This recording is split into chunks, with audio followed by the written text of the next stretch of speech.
event yang berimpak besar. So, sudah tentu dia akan membawa kepada impak psikologi sehingga loss control, personal loss control ataupun self loss control. So, kita hilang kawalan disebabkan oleh disequilibrium dan immobility tadi, dan sehingga kehilangan coping skill yang biasa kita gunakan hilang, tak boleh kita gunakan lagi. Kan? Jadi itu dia, itu bayangan. Jadi dia akan berlaku dalam beberapa fasa tertentu. Ada setengah buku, setengah pakar menyatakan 4 bulan. Ada yang menyatakan 1 bulan. So kalau individu tidak boleh berkembang, develop self-healing dalam tempoh 1 hingga 4 bulan, itu bermakna individu nanti akan terjerumus kepada, akan masuk dalam satu episod kepada episod trauma pula. Ya, itu dia. Ya, itu. Baik, jadi oleh kerana itulah tadi kan, kita tak mahu rakan-rakan kita, klien kita develop dia punya mental disorder itu. Develop kepada mental disturbance, kemudian daripada mental disturbance develop kepada mental disorder. Kita tak mahu kalau boleh. So, ini adalah early intervention proses kepada orang yang baru saja berhadapan dengan event yang tercetus, dan ketika ini dia nampak here and now ada perubahan dari segi perubahan kognitif afektif dan ditunjukkan dalam reaction behavior. So ini dia ya. Baik, apa dia intervensi? Jadi saya ambil lah definisi ni, maknanya bukan definisi ya. Makna daripada The American Heritage Dictionary 2011, intervensi ini adalah satu set tindakan yang mempunyai tujuan tertentu, iaitu untuk meminda, mengubah. Kita cut, macam kita bagi empangan, daripada dia develop terus kepada keadaan yang lebih tidak terkawal, kita alihkan, mengubah haluan kepada satu haluan yang lebih positif, ya, yang akan datang atau yang boleh mengganggu aktiviti dan atau proses yang akan berlaku pada masa akan datang. So, itu adalah strategi intervensi, mempunyai tujuan tertentu, iaitu tindakan untuk meminda, mengubah haluan. Jadi mengubah haluan, ya. Jadi itu yang dinyatakan oleh American Heritage Dictionary 2011. So, tindakan intervensi adalah tindakan yang peringkat awal yang bertujuan untuk mencegah daripada terjadinya ketidakupayaan yang mungkin berlaku pada peringkat kedua. Ini adalah first level. Trauma adalah proses kedua. So, apa yang berlaku? Katakanlah ada seorang klien kita pernah mengalami episod trauma 2 ataupun 3 tahun yang lepas. Kan? Ataupun anda pernah mengendalikan satu kes yang traumatik, kes klien, contohnya menghadapi HIV positif. Saya tak mula HIV positif, yang tadilah kan menjadi contoh tadi, yang mana mengalami traumatic event pada satu masa yang lalu. Kenapa dipanggil traumatic event? Kerana sudah berlaku lebih daripada 4 bulan. Kita panggil sebagai traumatic event. Kalau berlaku dalam beberapa 4 bulan pertama, dia boleh dikenali yang pasti sebagai crisis event. Okey. Jadi bila traumatic event ini, katakanlah dia pernah hampir diperkosa ataupun diganggu oleh seorang lelaki. Contohnya klien anda kan. Okey ya. Jadi bila anda berlaku macam itu, tiba-tiba kan klien kita ni tiba-tiba di mana-mana kan jumpa satu susuk tubuh yang saya nyatakan tadi. Bukannya individu yang berkenaan, tetapi susuk tubuh yang hampir menyerupai. So, berlaku disorientation. Image, kan? Orientation image berlaku.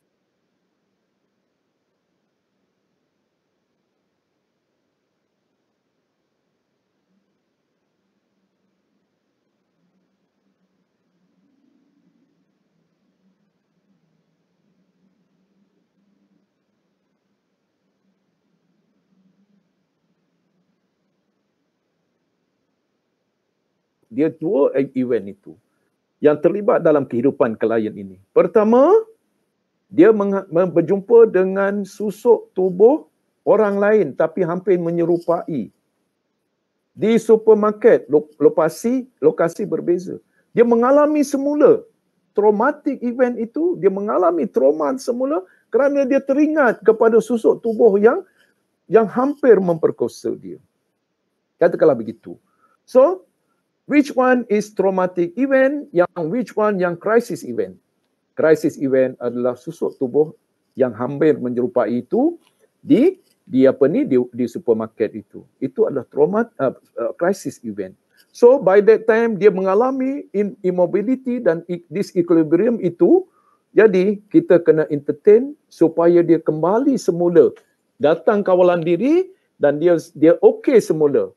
Kan? Dia okey semula, yang itu adalah perlunya intervensi krisis. Kan? Pada ketika itu kita perlu intervensi krisis untuk memulihkan semula keadaan yang krisis yang dialami.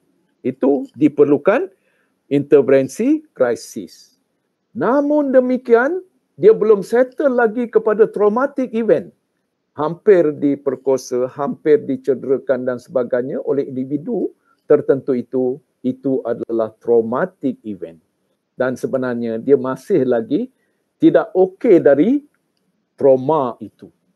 So, pada saya, kedua-duanya perlu kita selesaikan. Dalam masa here and now, kita kena settlekan krisis yang dialami oleh klien itu, dan dalam masa yang sama, kita kena entertain pula berbincang tentang traumatic event sebab dia masih lagi ada ciri-ciri trauma itu. So, kita kena ada dua-dua sekali itu. Kan? Okey. Baik. Jadi, untuk yang krisis ni krisis. Yang trauma. Jadi itu sebenarnya krisis dia ada cara tersendiri untuk kita intervensi. Trauma dia perlu counselling trauma, dia perlu ada kemahiran dalam counselling trauma yang semalam telah pun dibincangkan oleh PM Dr. Samsiah, kan? Jadi dua perkara yang berbeza ini. Baik.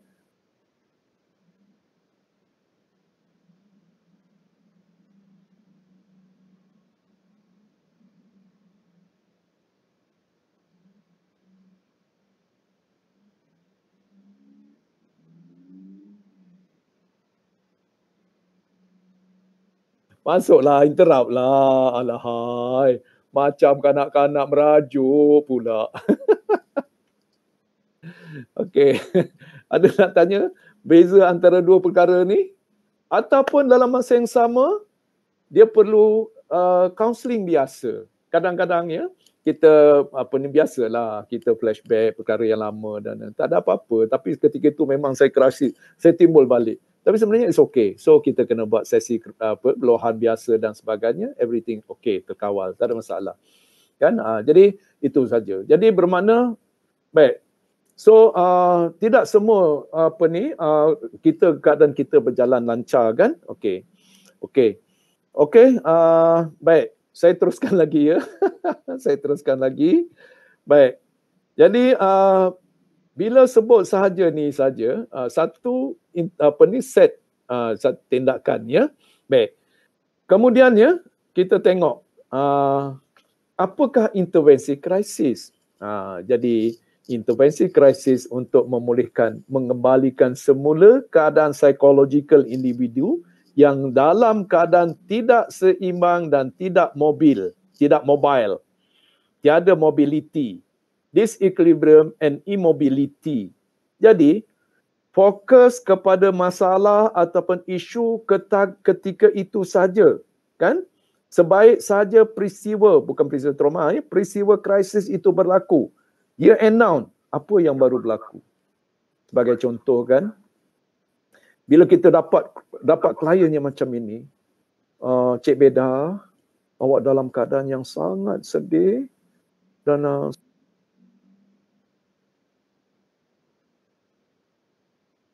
Cik Beda, boleh kongsikan pada saya. Bukan apa, Tuan. Saya tadi berjumpa dengan seorang. Saya teringat peristiwa lama 2 tahun yang lepas. Sorry lah, saya tak boleh nak buat role play. Saya buat sendirilah, ya kan? Saya teringat 2 tahun lepas. Okey. Okey, Cik Beda. Apa yang baru berlaku? Kita tengok satu persatu. Apa sebenarnya yang baru berlaku dalam kehidupan Cik Beda, ya? Tadi balik daripada ni, memakai jumpa seseorang, saya tengah berdebar, saya takut. Apa yang berlaku, ya? Orang tu menceritakan, tidak, orang tu tak ada.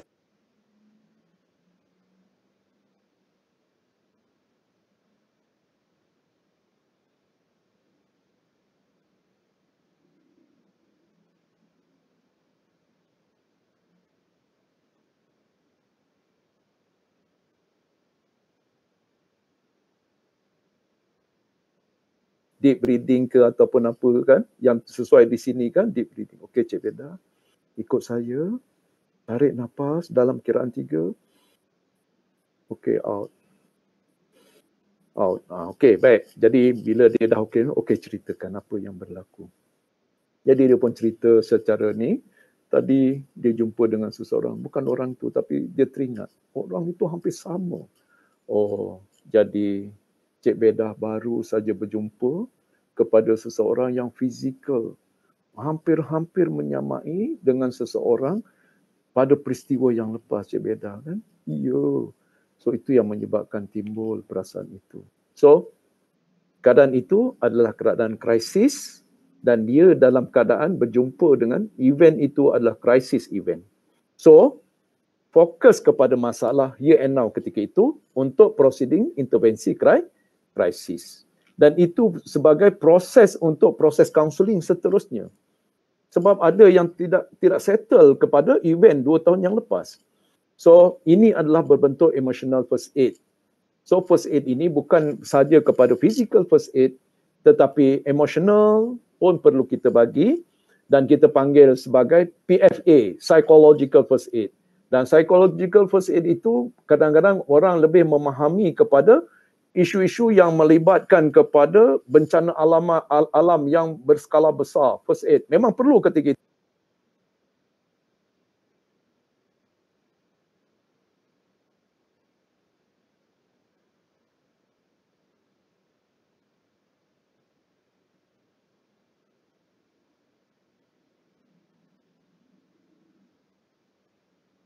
Lega semula supaya dia tidak terperangkap dalam keadaan krisis. Itu sebenarnya dia punya aim of intervensi krisis, kan? Okey, baik. Jadi itu yang pertama.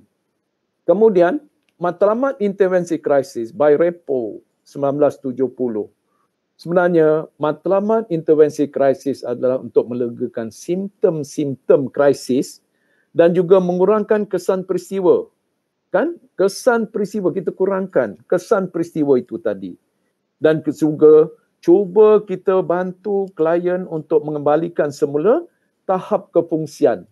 Bila immobility, bila disequilibrium, bermakna tahap kefungsian kognitif, kefungsian afektif sudah bercelaru di situ, tidak ikut. Dan sudah tentu dia follow by berlaku immobility. Mana dalam bentuk behavior immobility berlaku, ya. Wujud sebelum krisis, ya. Mengembalikan semula tahap kefungsian optimum. Optimum ni sebenarnya optimum lah, sebab kita tak boleh mengembalikan semula secara total sebelum mana keadaan sebelum dia krisis. Sebelum kematian memang ada arwahnya, so dia tak ada gangguan apa-apa. Tetapi at least kita mengembalikan keadaan kawalan diri dia tu dalam keadaan yang optimum supaya dia dapat menjalankan kerja-kerja rutin ini, ada kerja-kerja profesional dan juga kerja-kerja peribadi ini seadanya, dia boleh menguruskan keadaan itu dengan lebih baik berbanding kalau dia terus tenggelam, masih overwhelmed dalam keadaan krisis itu. Boleh kan? Jadi itu dia. Yang ketiga, memahami peristiwa pencetus. Ni tadi. Apa immediate, apa yang terlalu, event yang terkini yang berlaku. Jadi memahami peristiwa pencetus yang relevan dan menyumbang kepada keadaan ketidakseimbangan itu. Itu tadi kita dapat kenal pasti. Oh, berjumpa dengan lelaki yang menyamai. So dia ada kaitannya dengan lelaki. Kes trauma ni belum settle lagi. Sebenarnya kes trauma yang tak settle, everything yang dia jumpa, dia semuanya akan mencetus krisis event. Bau perfume. Contohnya dia pergi ke supermarket. Dulu boyfriend dia, bekas tunang yang disayangi tiba-tiba meninggal kan, jadi combi kan. Sehingga saxophone pun dia boleh teringat balik, combi lagi. Tak apa, kita gunakan watak combi. Jadi bila sebab combi itu adalah mangsa kepada trauma kerana kehilangan orang yang dikasihi. Baik. Jadi katakanlah combi, boyfriend combi itu dia suka perfume CK untuk fomen tu kan. Jadi combi ni bila dia dah agak okey, dia pergi maklumlah nak berjalan, nak release tension. Tiba-tiba masuk ke kawasan perfume tu, dia terhidu bau pun. Datang baliklah. Kandaku kasih selamat. Dia boleh jadi bermakna mana satu krisis event. Itulah dia.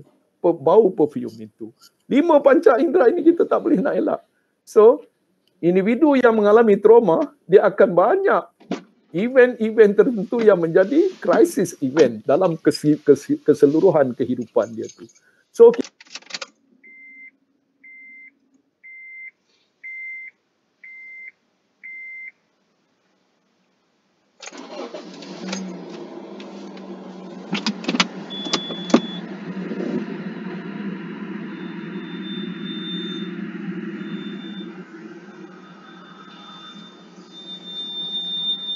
yang meninggal dulu. Okey, tak apalah. Saya tak sampai ke peringkat itu kalau boleh. Bukan senang kan nak mengembalikan tu? Kalau tidak selagi tu, ataupun dia jumpa susuk, ini sama dengan fizikal. You ni sama orang yang dulu di 3 tahun nak merogol aku. Kedua orang tu. You ni biji samalah dengan orang tu, tapi saya tahu you bukan orangnya. It's okay. Sorry, lawak ya. Tengah-tengah hari ni. Jadi begitu keadaannya. Kan kita kena settlekan benda tu. Dan itu boleh berlaku dalam counselling trauma, ya. Baik. Itu sebenarnya dia overlapping di keadaan ini. So, untuk krisis ini dia, ya. Kemudian mengenal pasti langkah dan strategi pemulihan yang boleh diambil oleh individu atau klien atau keluarga yang sedia ada melalui sumber komuniti. So, support system ini sangat penting. Kadang-kadang untuk intervensi krisis tak perlu kaunselor. Kadang-kadang ibu bapa pun boleh menjadi support system untuk dia keluar balik daripada dunia krisis. Suami ataupun isteri yang dia boleh bawa balik daripada pasangan itu daripada krisis, keluar daripada krisis. Sebenarnya dia lebih kepada langkah-langkah teknikal saja berbanding dengan langkah-langkah psychological yang terlalu complicated, ya. Baik. Jadi prinsip-prinsip intervensi krisis iaitu melegakan. Dia ada 2 level of prinsip. 2 level of satu yang premier, yang satu lagi adalah secondary. Yang premier ni kita kena tengok, ya. Kadang-kadang individu tu kan punya krisis dia overwhelmed dengan keadaan krisis itu menyebabkan dia hilang rasa, tak boleh nak mikir tentang keselamatan diri. Sebagai contoh kan, berlaku aksiden, dia selamat, tetapi dia sangat syok, terkejut. Dia tercegat di tengah jalan. So, apa kita ada di situ, apa langkah pertama yang perlu kita jalankan? Takkan kita nak bagi, okey, tenang kak, di tengah jalan ni, jalan lalu lalang ni. Kan? So, tenang kak, okey. Kita nak bagi ketenangan itu. Itu tak betul lah, itu saya katakan tadi, prinsip awal, kan, iaitu 2 ni awal, ya, premier, ya. Baik, keselamatan kat sini, bawa ke tempat yang lebih selamat, kan. Kita barulah kita kulkan, kan. Okey, dan juga itu dari segi keselamatan, priority adalah keselamatan, kan. Contohnya kalau katakanlah orang dah nak terjun di atas bangunan tu, dia mengalami krisis tu kan. So pada waktu itulah, Nasir, boleh kongsikan apa yang menyebabkan awak nak terjun bangunan ni? By that time, kita kena promote keselamatan. Kita kena buat strategi immediately, strategi untuk support keselamatan. Panggil bomba apa semua sekali, buat apa ni belon di bawah tu untuk menampung dia secara cepat dan sebagainya. Dan dalam masa yang sama, kita dengan beberapa orang cuba untuk mendekati, untuk mengelakkan dia daripada terjun. Itu dari segi teorinya. Tapi kalau berlaku, kita faham.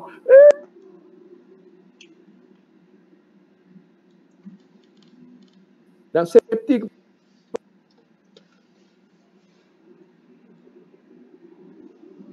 pada siapa? Safety. Sebab dalam krisis itu marah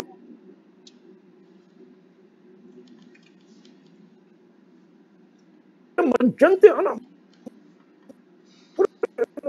dia dalam keadaan krisis. So seorang kaunselor ni, Cik PA ni pun datang mendekati untuk mengawal krisis. Cik Nasir, ya, apa ni? So kita ada langkah tertentu. So kalau dekat ni sebenarnya di mana, kalau angle tu mana? Kalau dia pegang parang sebelah kiri, kita kena dekati dari sudut mana?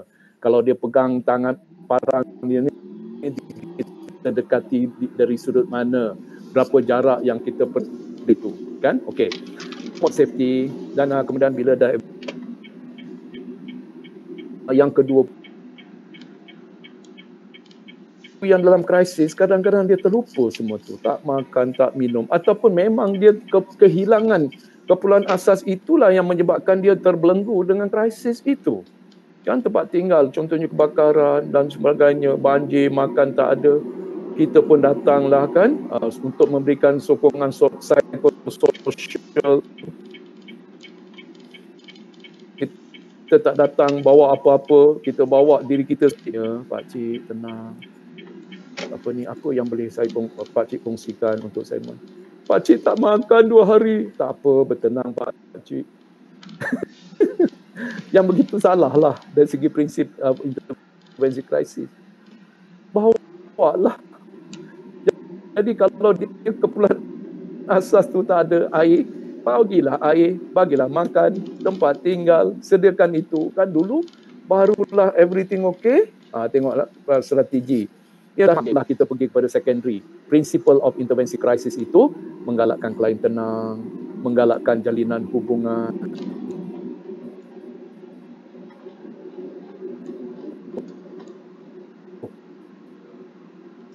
Okey, terima kasih.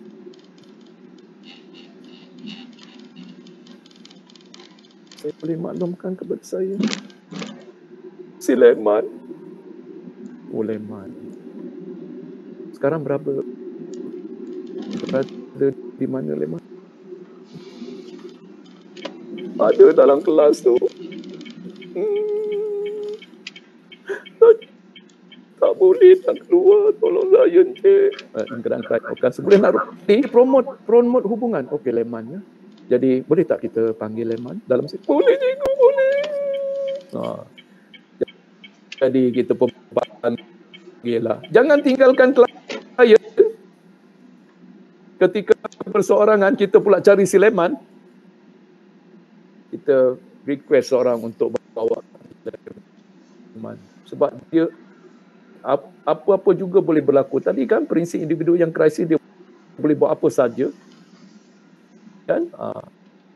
Amat malang kalau katakanlah kita cari Leman, dia pun terjun daripada bangunan. Keluar daripada kaunseling, kaunselor tak ada, klien terjun. Satu dunia akan keluar berita itu. Kan? Okey. Bila Leman datang, saya percayalah. Kan? Leman, tolong aku, Leman. Dia pun berkomunikasi, berpeluk-peluk. Biar dia berpeluk. Sebab dia perlukan orang lain untuk bersama itu. Ya. Kemudian lepas itu, membangunkan strategi daya tindak coping skill, kan? Jadi untuk buat sekitar waktu, kita bagilah coping skill, sebenarnya physical coping skill untuk mententeramkan jiwa, tarik nafas, buat relaxation, senaman dan sebagainya, ataupun cognitive coping skill, ataupun apa juga yang boleh kita support ketika here and now. Kemudian menggunakan efikasi diri. Efikasi sebenarnya satu perkara, ya betul. Tadi manusia ini perlukan efikasi kendiri ni yang saya termis nak sebut. Itu self concept, kemudian self esteem. Jadi self efficacy dia untuk ke depan yang perlu untuk menjadikan kita lebih baik. Dia terbaik. Dia boleh menggambarkan diri dia pada masa akan datang. Dia strategi yang jelas. Self concept itu dia merupakan penghargaan kendiri, menghargai orang diri. Dia nampak apa yang terbaik untuk pada masa itu dia. Di sini rupanya dia tiba-tiba muncul, ya. Kemudian seterusnya menggalakkan harapan, promote orang yang dalam keadaan depan dia dah blok dah, kasih kendiri tak nampak dah, dan kemudian dia tak nampak harapan, lubang apa kehidupan digelap depan. Alangkah bagusnya dalam ada sinar. Jadi di situ kan promote hope, kan ada sinar di masa akan datang. Jadi pada dasarnya intervensi krisis ni ada dua tahap juga, iaitu first order intervention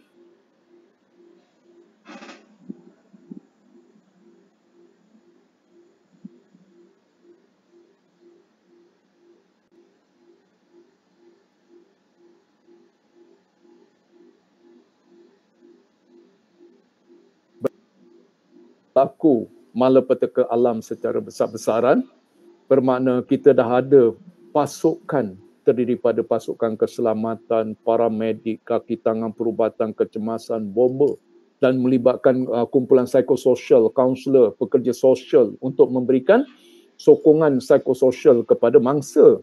Ini mala bencana alam yang biasa berlaku, banjir ke dan sebagainya. Inilah persediaan, ya, yang biasa disediakan. So, untuk PFA ini, psychological first aid ini, matlamannya adalah membina semula daya tindak segera untuk klien yang terlibat dan menyediakan sokongan. Fokus masa kini, here and now, bukan masa lama, ataupun pada jangka masa akan datang, masa lama ataupun yang lepas. Tak, here and now ketika ini, untuk psychological first aid, dia support here and now ketika ini. Ini adalah first. Dan itu dia kadang-kadang kita buat dalam bentuk kelompok dan sebagainya, dalam bentuk penerangan, dalam bentuk penjelasan dan sebagainya, dan boleh seorang bercakap dan kita melegakan keadaan. Yang itu adalah first order intervention, crisis, ya, melalui PFA. Tetapi kita jangan kita tinggalkan second order intervention, iaitu terapi krisis itu, yang nanti akan saya kongsikan sebelah petang nanti, mengintegrasikan pengalaman ke dalam kehidupan klien dengan mengembangkan kemahiran menangani yang baru, coping skill yang baru, menyesuaikan diri dengan krisis yang ada ataupun keduanya, ya. Jadi di situ barulah, dan ini biasanya kita jalankan dalam bentuk kelompok yang berfokus ataupun biasanya one-on-one intervention, crisis intervention, ataupun counselling crisis intervention, kan, untuk second order ni, ya. Jadi barulah kita melihat dari segi makna event itu, makna pengalaman itu kepada aspek perubahan kognitif, afektif and behavior, ya. Dan kemudian ada unsur penyesuaian. Maklumlah krisis ini berlaku di atas peristiwa tertentu yang telah pun mengubah landscape, mengubah keadaan klien itu. Dulu ada rumah dah hilang, kan, terbenam. So jadi bermakna itu tugas kita lah untuk second order intervention. Yang first order intervention ini itu memang siapa saja boleh jalankan, termasuk kita. Baik, Jadi dikendalikan oleh profesional yang terdiri pada kaunselor, helper, psikologis, jururawat, psikiatris, pekerja sosial, terapi keluarga dan sebagainya untuk kita bangunkan semula keadaan diri itu, mengintegrasikan keadaan diri mangsa itu sebelum dan selepas kepada proses kejadian ataupun pengalaman yang dilalui. Ya, baik. Jadi pada dasarnya kan, bila sebut sahaja crisis intervention ini, dia merupakan satu payung yang besar. Di situ kita panggil sebagai CISM. Saya rasa CISM ni bukan asing lagi kepada kita semua, kepada rakan-rakan yang involved, ikut serta dalam kerja-kerja membantu kerja-kerja bencana alam dan sebagainya yang turut sama. Saya percaya kaunselor ramai di kalangan rakan-rakan saya di sini yang turut membantu terlibat dalam CISM ini, kan? Dan CISM ini adalah sebagai satu payung, big umbrella kepada strategi-strategi intervensi yang ada di bawahnya. Kalau kita betul-betul dapat susun ini, CISM ini adalah sistem intervensi krisis menyeluruh yang boleh digunakan untuk individu, kumpulan kecil, kumpulan besar, keluarga, organisasi dan seluruh masyarakat turun dalam kes krisis secara besar-besaran. Kan? Secara besar-besaran. Bermakna ada organisasi, NGO daripada mana-mana pihak melibatkan berbagai pasukan bantuan seperti keselamatan, polis, bomber, paramedik, kaunselor, pekerja sosial dan lain-lain. Semua participate di dalam keseluruhan big umbrella itu.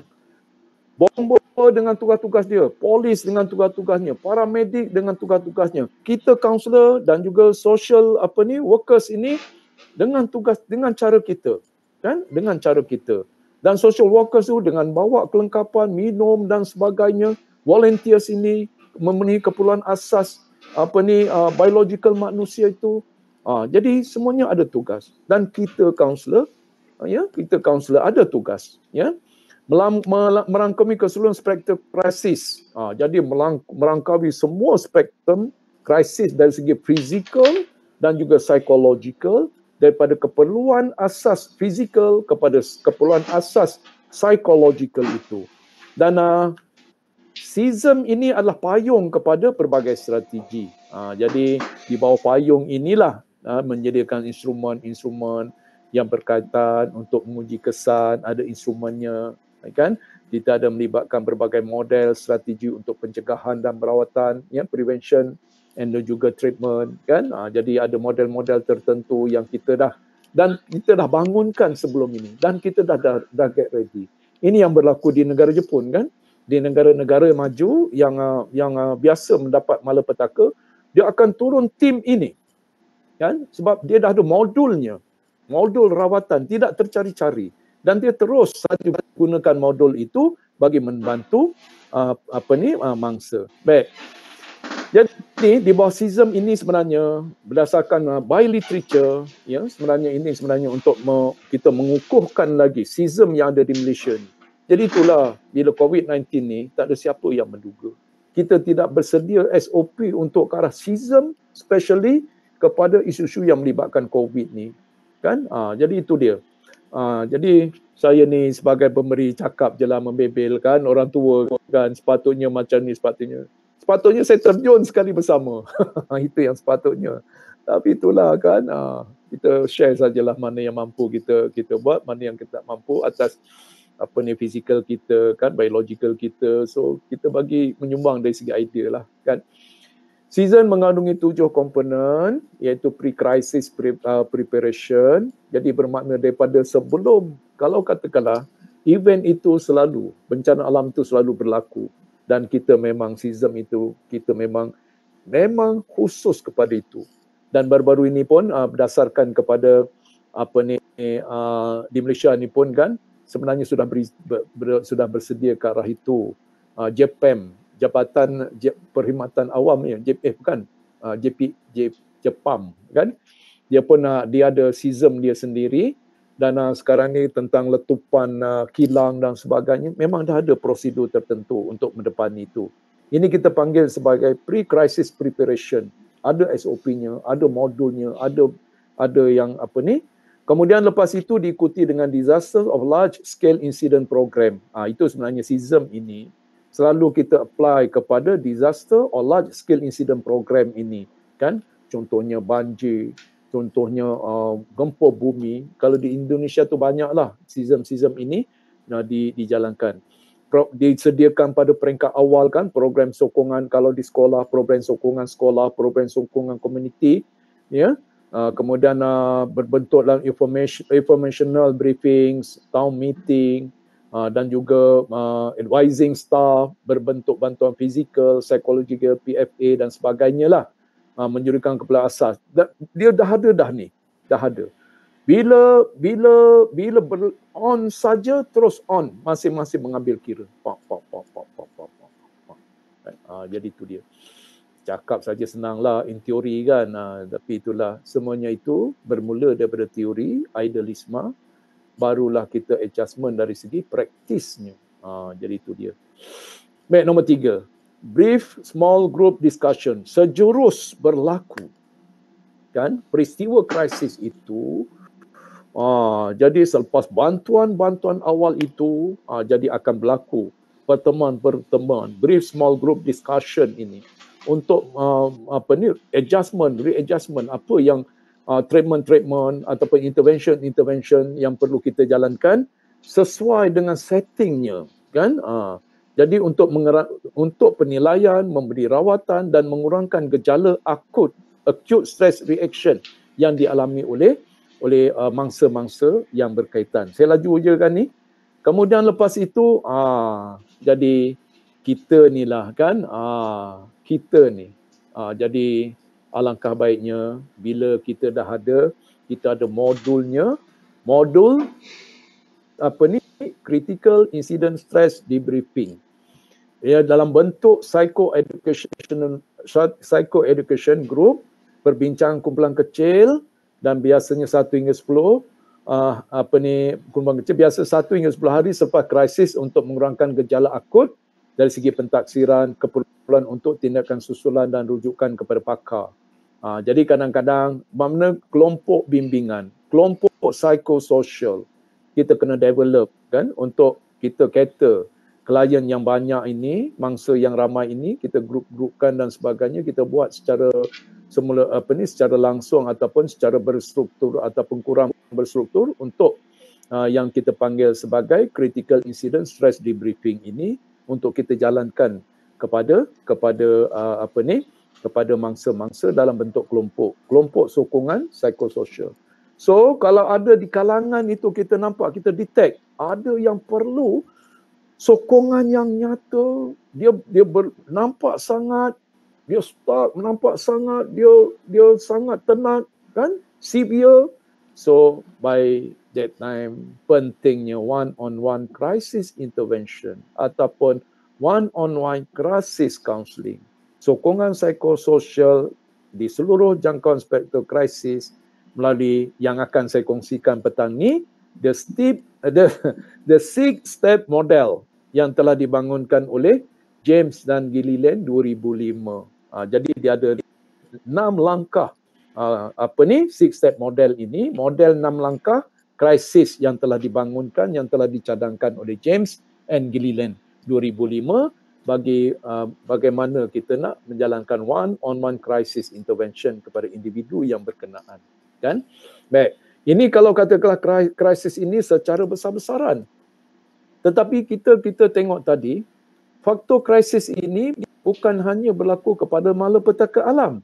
Kalau kita semak tadi, ada 6 kemungkinan ya yang menyebabkan krisis. Malapetaka alam itu 1, keganasan fizikal. Dia berlaku secara personal.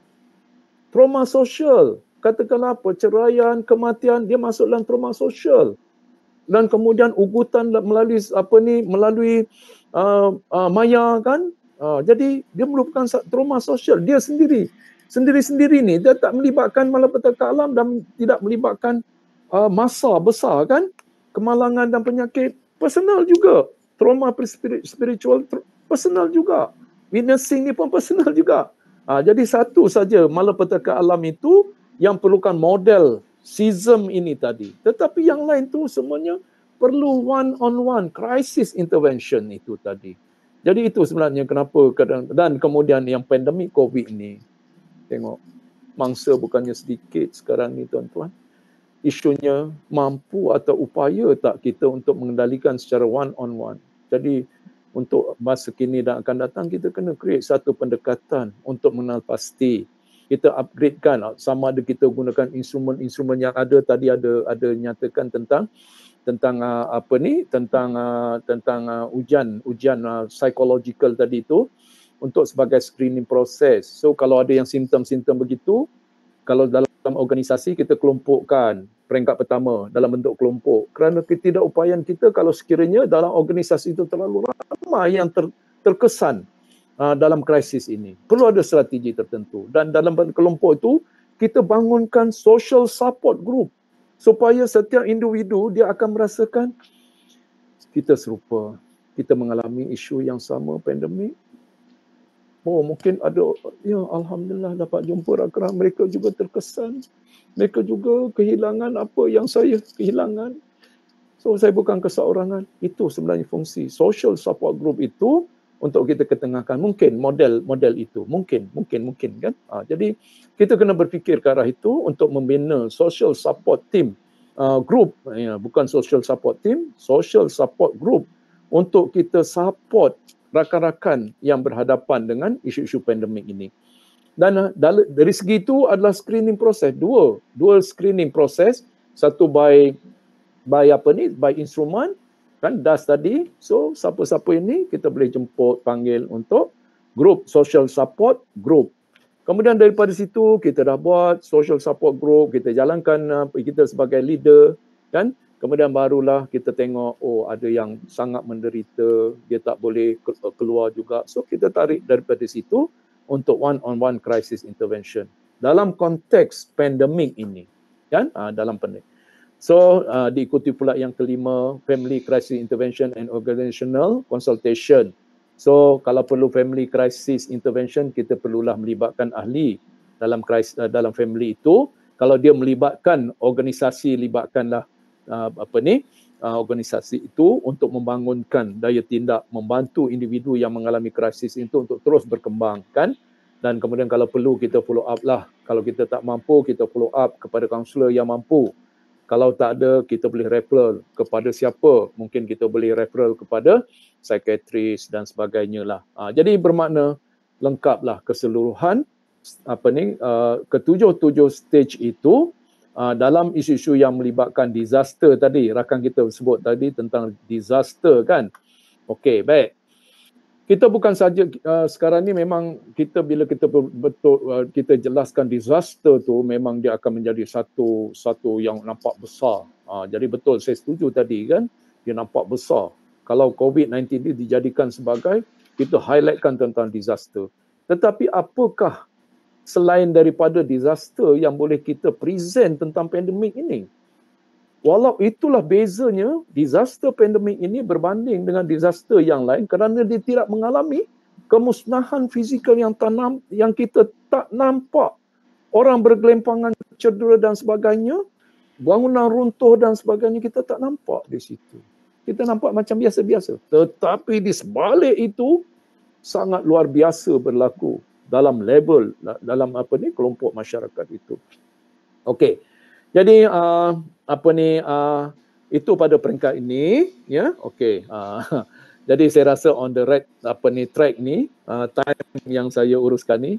Jadi bila kita dah realize di sini, kan, kita dah kenal apa dia krisis. Kita dah kenal apa dia trauma dan kejadian krisis to beyond.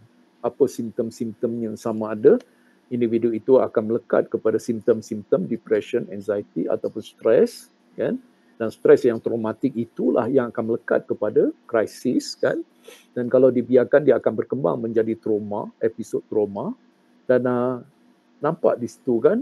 So kita dah dapat mengkategori bagaimana keadaan individu yang mengalami krisis, apa keadaan individu yang mengalami krisis berbanding dengan individu yang mengalami trauma, kan? trauma juga dia akan present simptom yang hampir sama. Simptom depression, simptom anxiety, simptom yang stres. Dia tak lari, kan? Tak lari. Dia akan present supaya dapat kita bantu sebelum dia masuk kepada develop pula kepada episod iaitu PTSD, post traumatic stress disorder. So okey, sebelum kita masuk kepada satu tajuk yang baru ni, strategi pengesanan dan pencegahan awal krisis ini, mungkin boleh ada nak tanya ke untuk interrupt sedikit.